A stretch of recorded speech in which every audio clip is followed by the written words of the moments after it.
एक बार की बात है, शाम ढल रही थी। आसमान पूरा काला पड़ चुका था, जैसे किसी ने काले रंग की उस पर पुताई कर दी हो। बारिश आने को बेकरार था। मौसम को देखकर ऐसा लग रहा था चारों तरफ से घिरा हुआ आसमान और ठंडी हवा चल रही थी। चांदनी को बेहद पसंद थी बारिश। चांदनी के बदन पर जब बूंदें जब पड़ती थी, उसको अजब सी सहन पैदा होती थी। अजब से उसको लगता था चांदनी आईने के सामने पिछले आधे घंटे से बन संवर रही थी, सजने की कोशिश कर रही थी। 3 बार तो उसने साड़ी चेंज कर दी थी। चांदनी श्रृंगार की बहुत ज़्यादा शौकीन थी और आज इतनी जो सज सवर रही थी, वो आज उसको मिसेस कपूर की बेटी की शादी में जाना था। चांदनी कॉलेज की अध्यापक थी, मगर दिखती स्टूडेंट्स जैसी थी। वो हमेशा खूबसूरत दिखना और खूबसूरत रहना चाहती थी। अब वो तैयार होकर रवाना हो रही थी। उसकी नज़र अखबार पर पड़ी। उसने कोई भौरब चौक की खबर उस पर देखी। कितनी बार तो वहाँ पर लूट मार हत्या और जिन्हें कितनी ऐसी डरावनी बातें वहाँ पर हुई। ये खबर पढ़ते ही वो थोड़े समय तक और उस खबर को सुनकर उसका चेहरा उदासी से भर गया था, क्योंकि उसे भी उस मोड़ से गुजरना था। थोड़ी देर बाद वो खामोश होकर वहीं खड़ी रही, मानो खबर उसके मन में घर कर गई हो। चांदनी की खामोशी मिसेस कपूर के फ़ोन ने तोड़ दी, क्योंकि जिस टाइम वो अखबार में देखा था उसी टाइम उसका फ़ोन आया था। उसने फ़ोन आया और बातें करते वहाँ से कार में निकल गई।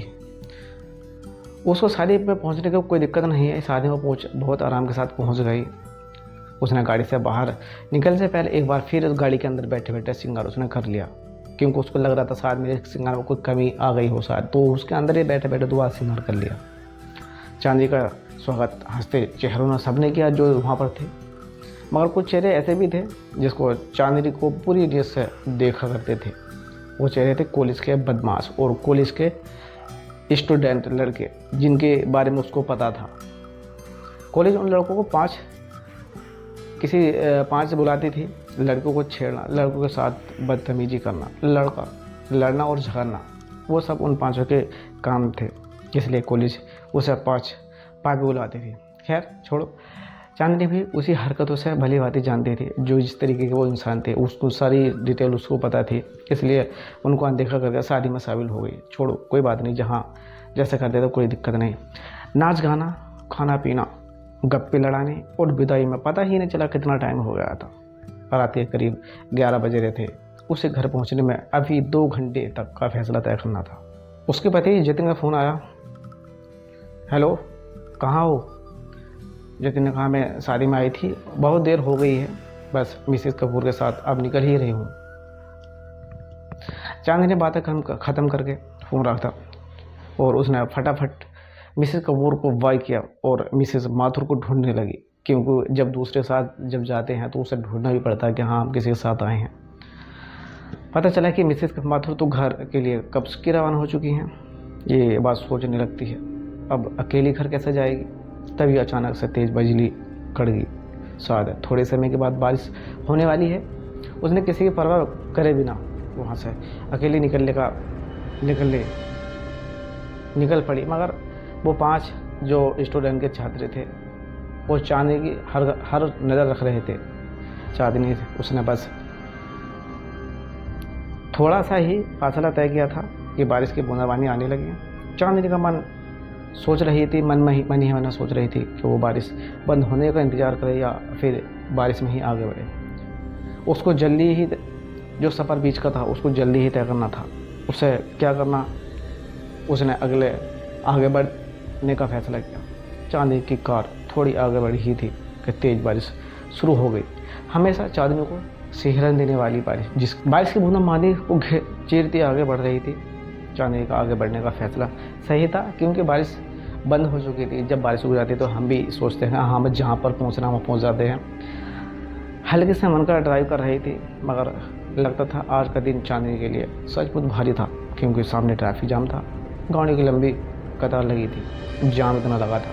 किसी से पूछा, पता चला कि भारी बारिश के चलते यहाँ का रास्ता बुरा ब्लॉक हो चुका है, बुरा फंस गया है। यहाँ पर कोई रास्ता या कोई बाहर निकल नहीं सकता। जब तक रास्ता साफ़ नहीं होगा तब तक यहाँ पर ट्रैफिक जाम ही रहेगा और रास्ता साफ़ होने से मैं सुबह भी लग सकती है, ज़्यादा टाइम लग सकता है। सुबह का सुनते ही उसकी हवा उड़ गई। उसने सोचा हाँ इतना टाइम लगेगा, इतने टाइम में सड़क साफ हुई, उसके बाद में ही हम निकलेंगे। उसने को दूसरा है, भैया जी सड़क, ये वाली सड़क कहाँ जाती है? उसने पूछा, ये कच्ची सड़क शहर जाती है बहन जी। जहाँ उसने फिर सोचने लगी कि ये वो रास्ता खुलने का इंतजार करे या फिर कच्चे रास्ते से जाए।